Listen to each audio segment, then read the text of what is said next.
Et donc la seconde question, c'est est-ce que je ne confonds pas la réalité par rapport au réel? Cette vidéo est la deuxième partie de Je ne suis pas à Fantasy. Tu peux cliquer dans la description pour aller voir la première partie, sinon tu ne risques de ne rien comprendre. Sur ce, très bonne lecture à tous. Bah bizarrement non. Même moi je trouve ça bizarre. Mais bon, pour ma santé mentale, heureusement, je sais très bien différencier ce qui se passe dans ma tête avec le réel. Et puis dans ma tête, c'est moi qui fais les choses, c'est moi qui le contrôle.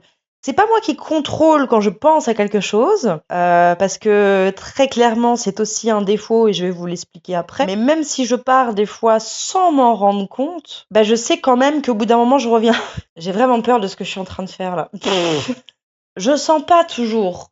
En fait, j'ai énormément de mal avec la lecture, non seulement parce que je suis dyslexique, il y a peut-être un raccord sur le fait que mon imagination soit hyper débordante comme ça dans ma personnalité, parce que je suis dyslexique, dyscalculique, dysorthographique. Pour les personnes qui souffrent de dyslexie, on a une imagination très débordante. Donc il y a peut-être de ça aussi, hein. C'est peut-être un petit peu, entre guillemets, pathologique. Mais le fait que je n'arrive pas à lire, enfin, je sais lire, mais je n'arrive pas à me concentrer pour lire un livre entier. J'ai jamais lu de livre entier. Enfin, si, une fois, mais il faisait ça. Parce que dès que je lis la phrase. Et forcément, je m'imagine la scène. Et quand je m'imagine la scène, eh ben, je me dis, ah tiens, ça me fait penser à ça. Ah, et puis ça me fait penser à ça. Et puis, et puis je continue à lire. Vous voyez, double parallèle, vous voyez, mes yeux lisent, ma tête lit, et en même temps, mon autre partie du cerveau, j'imagine, imagine des trucs, mais je suis beaucoup plus concentrée dans ce qui se passe dans ma tête, dans ma concentration, que ce qui se passe vraiment dans l'histoire, ce que je suis en train de lire. Donc souvent, je lis 3-4 pages, je reviens à la réalité et je me dis, attends, il se passe quoi là? J'ai rien compris. Donc voilà, j'ai une capacité d'attention quand même extrêmement courte et ça me demande beaucoup de concentration pour pas divaguer justement. Et ce qui m'a posé énormément de problèmes, enfin énormément, ce qui m'a posé problème quand j'étais en cours. Et ce qui me pose toujours problème si je reste assis pendant longtemps à écouter quelqu'un sans rien faire. Là, on va dire que c'est la porte ouverte à toutes les fenêtres et je divague, vague. C'est-à-dire que si on a, je ne sais pas, un prof qui parle d'un cours, il a beau être hyper intéressant, si je ne dessine pas, je ne l'écoute pas. Et ça, retenez bien les profs, hein.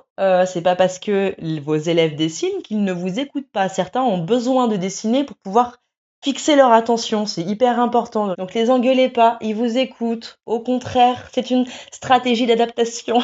Et je sais que des fois, je peux me retrouver chez moi dans un silence complet pendant 1 heure. Ça peut être comme ça. Voilà.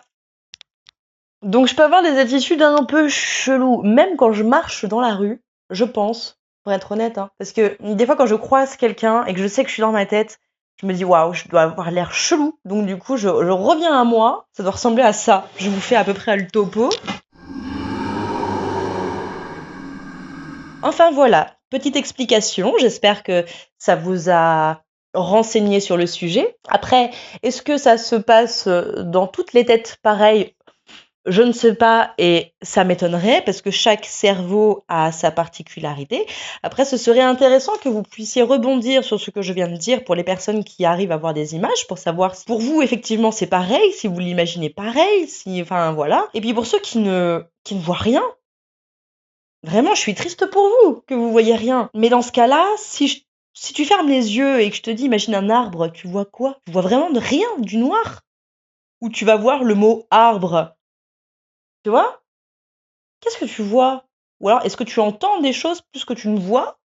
Genre, est-ce que tu vas si je te dis d'imaginer un arbre, est-ce que tu vas entendre le bruit des feuilles dans l'arbre?